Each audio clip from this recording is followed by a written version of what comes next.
Hello বন্ধুরা, welcome back to my channel Mishtimoli ব্লগে তোমাদের আরও একটা ভিডিওর সাথে স্বাগত। কেমন আছো তোমরা? আশা করি ভালোই আছো, আর আমরাও ভালো আছি। আর দেখো, আজকে কিন্তু সকাল সকাল বাড়ির বউদের যেটা কাজ, রান্না করা, সবার জন্য খাবার তুলে দেওয়া মুখে, তো সেইটা করতে আমি চলে এসেছি। তো এখানে দেখো, ফ্রিজ থেকে মাছ বের করে নিলাম। তো মাছটা সকালেই এনেছে, তবুও ফ্রিজেই রেখেছিলাম, কারণ যা গরম, নষ্ট হয়ে যাবে নইলে। আর এখানে 3 রকমের মাছ এনেছে, রুই মাছ আর চিংড়ি মাছ আর তেলাপিয়া মাছ, আমি ভালোবাসি।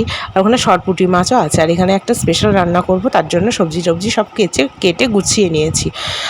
আজকে করব ওলের ডাঁটি দিয়ে, পটল দিয়ে, কাঁঠালের ডাঁটি দিয়ে চিংড়ি মাছ।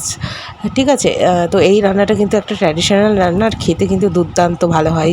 তোমরাও একদিন অবশ্যই করে খেয়ে এরকম করে। আর দেখো, আমি রান্নাটা শুরু করে দিয়েছি। আর এখানে পেঁয়াজ, লঙ্কা, আর এখানে ওলের ডাঁটি, আর ওলের ডাঁটিটা সেদ্ধ করা রয়েছে, মাছটা ভেজে নিয়েছি, পটলটাও ভালো করে ভেজে নিয়েছি, আর কাঁঠালের আটিটাও সেদ্ধ করা রয়েছে। তো ফোড়নে দিলাম 5 ফোড়ন আর শুকনো লঙ্কা, আর তারপরে পেঁয়াজ কুচিটা দিয়ে দিলাম। আর দেখতে পাচ্ছ আমার কড়াইয়ের অবস্থাটা, এই কড়াইয়ের অবস্থাটা সকালেও এরকম ছিল না, একদম পরিষ্কার পরিচ্ছন্নই ছিল, সাদা ছিল। তারপরে আমি মোচা সেদ্ধ করেছি সকালবেলা, মোচা দিয়ে ভাত খাওয়া হয়েছিল সকালবেলা। তো সেই মোচা সেদ্ধ করার কারণে এরকম করার অবস্থা, মানে এরকম কালার চলে এসেছে। প্লিজ তোমরা এটা ইগনোর করে যাও। তো এখানে পেঁয়াজ লঙ্কাটা একটু ভাজা ভাজা হয়ে গেছে, ভাজা ভাজা হলে এবার আমি দিয়ে দেবো কাঁঠালের আটিগুলো। এটা কিন্তু সেদ্ধ করা, আর এই দুটোই কিন্তু আমি এমনও সেদ্ধ করিনি যে গলে গেছে, আবার ভালো করে সেদ্ধ করে নিয়েছি যাতে মুখে না বাঁধে। তো এবার আমি এই ওলের ডাঁটিগুলো দিয়ে দিলাম, এগুলো দিয়ে ভালো করে মিক্স করব। আর তারপরে আস্তে আস্তে একা একা আমি সবই দেবো। এই গরমের মধ্যে রান্নাঘরে তো আসতে ইচ্ছা করছে না, কিন্তু তবুও রান্নাবান্না তো করতেই হবে সবার জন্য, সবাই যেহেতু খাবে, তো আমিও খাবো, তো সেটা না, তো রান্নাবান্না তো করতেই হবে। একা থাকলে হয়তো এত কিছু রান্না করতাম না, কিন্তু সবার জন্য কিন্তু করতেই হয়। তো যাই হোক, তো এই ভিডিওগুলো না অনেক দিন আগেকার ভিডিও, এখন একটু আমার অসুবিধা চলছে, তার জন্য আমি কোনো ভিডিওই শ্যুট করতে পারছি না। তো আর অসুবিধাটা কেটে গেলে অবশ্যই তোমাদের সঙ্গে শেয়ার করব। তো যাই হোক, চলো বাদ দাও, এই ভিডিওগুলো অনেক আগের পেন্ডিং ভিডিও ছিল, এখন আমি গ্যালারি ঘাঁটতে ঘাঁটতে দেখলাম, তো ভাবলাম যে এডিট করে আপলোড করেই দিই।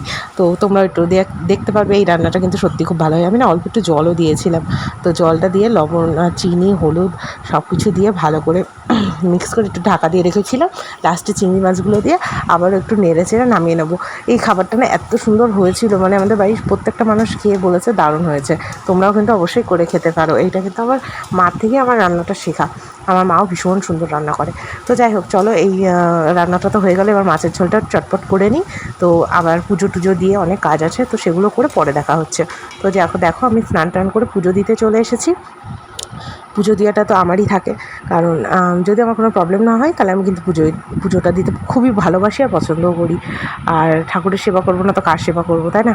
তো যাই হোক, আমি অনেক কাজই করে থাকি, যেগুলো সব কিছু হয়তো ক্যাপচার করে দেখানো হয় না, কারণ বাচ্চা নিয়ে সব কাজ করে ক্যামেরা করতে গেলে, কারণ ভিডিও এডিটিং সব একা হাতে করতে হয়, কেউ হেল্প করে না।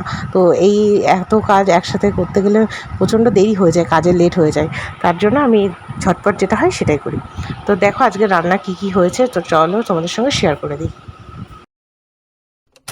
লাঞ্চের মেনু শেয়ার করতে এসেছি অনেকদিন পর। এখানে আছে ভাত, এই কদিন সময় হয়নি করার, তাই করা হয়নি। আচ্ছা, এখানে আমি সকালবেলা মোচা দিয়ে ছোলা দিয়ে রান্না করেছিলাম, সেটাই একটু আছে। আর এখানে আছে আমার হাতে স্পেশাল চিংড়ি মাছ দিয়ে, আর পটল দিয়ে, আর কাঁঠালের আটি দিয়ে, আর ওলের ডাঁটা দিয়ে। এইটা একটা রেসিপি করেছি, যেটা পুরো রান্নাটা আমি বড় ভিডিওতে দিয়ে দেবো, দেখে নিও। এটা খুব টেস্টি হয় খেতে।